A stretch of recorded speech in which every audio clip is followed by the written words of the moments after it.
আসসালামু আলাইকুম ভিউয়ার্স, আপনাদের সকলকে টেস্ট অফ হোমে স্বাগতম। আজকে আমি আপনাদের সামনে হাজির হয়েছি শীতের সাড়া ফেলা তিল পিঠা নিয়ে। আর এই তিল পিঠা বানাতে আমি যা যা নিয়েছি: আদা, দারচিনি, 5-6টা লং, সাদা এলাচ, 3টা কালো এলাচ, 5-6টা গোলমরিচ। আর এই সকল মশলাগুলোকে একসাথে পাটায় ভালোভাবে বেটে নিব। এই মশলাটা আমরা পিঠার পুর বানানোর জন্য নিয়েছি। বলতে গেলে এই মশলাটা পুরের মেন উপকরণ। এই মশলাটার জন্য পুরে একটা সুন্দর ঘ্রাণ ও টেস্ট আসে। মশলাটা বাটার সময় আদা ও অন্যান্য মশলা একসাথে হয়ে সুন্দর একটা ঘ্রাণ বেরোচ্ছিল। এই মশলাটা পিঠার ঘ্রাণ ও টেস্টকে দ্বিগুণ বাড়িয়ে দেয়। আর এই পিঠা যদি আপনারা বানাতে চান তাহলে মশলাটা আপনারা আপনাদের পরিমাণ মতো নেবেন। এতে মশলাটা সামান্য কম বেশি হলে টেস্টের কোনো পরিবর্তন হবে না। মশলাটা বাটা হয়ে গেলে মশলাটা পাটা থেকে বাটিতে উঠিয়ে নিব। এখানে পিঠার পুর বানানোর জন্য নিয়েছি আখের গুড়, চালের আটা, গুঁড়ো করে রাখা তিল ও আগে থেকে বেটে নেওয়া মশলাটা। যে কোনো কাজ এলোমেলোভাবে না করে যদি ধাপে ধাপে করা হয় তাহলে কাজটাও সহজ হয় এবং কাজ করেও আনন্দ পাওয়া যায়। এবার আমি যে পাতিলে পিঠার পুরটা বানাবো সেই পাতিলে দিয়ে দিব আগে থেকে গুঁড়ো করে রাখা তিল। তিল গুঁড়ো করার ক্ষেত্রে একবারে যে মিহি করে গুঁড়ো করতে হবে তা না, তিলটা আধা ভাঙা আধা গোটা থাকবে। এরপর দিয়ে দিব চালের আটা এবং আগে থেকে ছোট ছোট করে কেটে রাখা আখের গুড়টা নিয়ে নিব। সব উপকরণগুলো দেওয়ার সময় আম্মু বলল চালের আটা ও গুড়টা কম দিতে, লাগলে পরে দেয়া যাবে, তাই অল্প করে রেখে দিলাম। এরপর দিয়ে দিলাম বেটে রাখা মশলাটা। এখানে মশলাটাও অর্ধেক দিয়েছি, বাকিটা রেখে দিয়েছি। পরবর্তীতে অবশ্যই চালের আটা গুঁড়ো মশলাটা দিয়ে দিয়েছিলাম।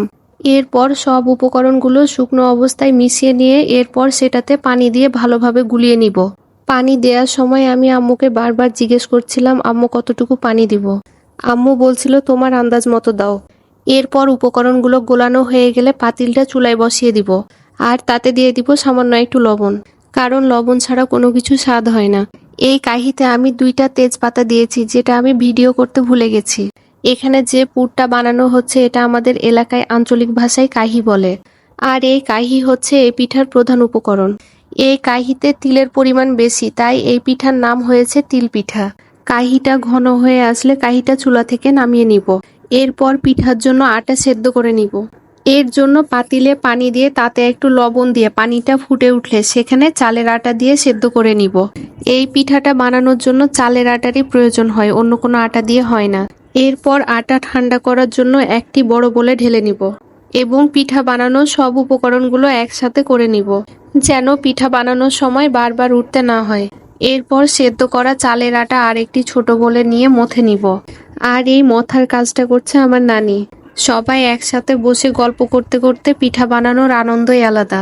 আর এই আনন্দটা গ্রামের মা খালারা ভালো জানে। এরপর আটাটা মথা হয়ে গেলে অন্য পাশ থেকে আম্মু ছোট ছোট করে লেচি কেটে নিচ্ছে এবং মসৃণভাবে গোল গোল বলের মতো করে বানিয়ে নিচ্ছে। আর এই বলগুলো থেকে আবার ছোট ছোট বাটি বানানো হবে, যেটার মধ্যে পুর দিয়ে পিঠা বানানো হবে। এই পিঠা বানানোর কাজটা একা একা করা কষ্টকর হয়ে যায়, তবে একসাথে 2-3 জন বসে কাজটা করলে সহজ ও আনন্দদায়ক হয়। তাই গ্রামের মা, নানি, চাচি একসাথে বসে আনন্দের সাথে এই পিঠা বানায়। এইদিকে আম্মু বলগুলোকে বাটির মতো করে বানিয়ে নিচ্ছে। এই রকম করে বলগুলোকে সব বাটির মতো করে বানিয়ে নেওয়া হবে। আর অন্য পাশে নানি আটা দিয়ে বানানো বাটিতে পুর দিয়ে ধৈর্য সহকারে পিঠাগুলো বানাচ্ছে। কারো কাছে এই পিঠা ভালো নাও লাগতে পারে, তবে গ্রামের সরল মানুষের কাছে এই সাদাসিধে খাবারের মধ্যে অনেক আনন্দ ও তৃপ্তি পাই। আর হ্যাঁ, আমি এটা বলতে পারি, আপনারা একবার ট্রাই করুন, আপনারাও এই গ্রাম ও গ্রামের খাবারের ভক্ত হয়ে যাবেন। শীতকালে এই পিঠার ধুম পড়ে বেশি, কারণ শীতকালে এই পিঠা খেতে বেশি মজা লাগে। মূলত শীতকালেই বেশি পিঠা বানানো হয়ে থাকে। আর এই পিঠা বানানো হয় যখন বাড়িতে অনেক অতিথি আসে বা মেয়ে যখন বাবার বাড়ি আসে, এই উপলক্ষে এই পিঠা বেশি বানানো হয়ে থাকে। পিঠা বানাতে বানাতে নানি আমাকে বলছিল, ছোটবেলায় তোমাকে যে টোনাটুনির পিঠার গল্প শোনাতাম, এই সেই টোনাটুনির পিঠা, যেটা শোনার জন্য তুমি বসে থাকতে, কখন আমার কাজ শেষ হবে, কখন সন্ধ্যা হবে আর টোনাটুনির গল্প শুনবো। শৈশবের স্মৃতিগুলো সত্যি অনেক সুন্দর, যেন বইয়ের পাতায় লেখা গল্পের মতো। বড় হয়ে এই স্মৃতিগুলো অনেক মিস করি। এইদিকে চুলায় পানি গরম করতে দিয়ে দিয়েছি। পানিটা ফুটে উঠলে পাতিলের উপর পিঠাগুলো দিয়ে দিব। এইদিকে পানি ফুটতে ফুটতে সন্ধ্যা হয়ে গেছিল, তাই আঙ্গিনা থেকে হেসেলে চলে এসেছি। গ্রামের লোকেরা বলে সন্ধ্যার সময় বাইরে খাবার নিয়ে থাকতে নেই, খাবারের গন্ধে নাকি জিনরা চলে আসে। পিঠাগুলো ভাপিয়ে নেয়ার জন্য একটি সাদা পরিষ্কার কাপড়ের উপর সাজিয়ে নিব। এরপর ওপরে একটি বোল দিয়ে বোলটাকে কাপড় দিয়ে বেঁধে দিব। আসলে এত ঝামেলার কোনো প্রয়োজন ছিল না। যেটার উপরে করে পিঠা বানায় ওইটা আমাদের ছিল না, তাই ভিন্ন টেকনিক। কিন্তু খেতে তো হবে, কি বলেন? বাঙালির এক পথ বন্ধ থাকলে হাজারো পথ খোলা থাকে। এরপর পিঠাগুলোকে গরম ধোয়া ওঠা পাতিলের উপর দিয়ে 10 থেকে 15 মিনিটের মতো ভাপিয়ে নিব। ভাপানো হয়ে গেলে পিঠাগুলো নামিয়ে নিব। এই পিঠাগুলো নামানোর সময় হাতে অনেক গরম লাগে, তাই আম্মু একবার পানিতে হাত দিচ্ছে আর পিঠাগুলো উঠাচ্ছে, যেন হাতে গরমটা কম লাগে। এই গরম গরম ধোয়া ওঠা পিঠা খেতে যে কি মজা তা আমি আপনাদের বলে বোঝাতে পারবো না। আম্মু এইদিকে পিঠাগুলো উঠিয়ে রাখছিল আর আমি একটা একটা করে নিচ্ছিলাম আর খাচ্ছিলাম। কয়টা যে খেয়েছি আমি নিজেই ভুলে গেছি। পরে নিজে নিজেকেই সান্ত্বনা দিলাম যে থাক, আর বেশি খাওয়া যাবে না, পেট গরম হয়ে যাবে।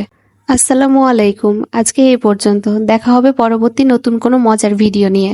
ততক্ষণ পর্যন্ত সকলেই ভালো থাকবেন, সুস্থ থাকবেন এই কামনাই করি।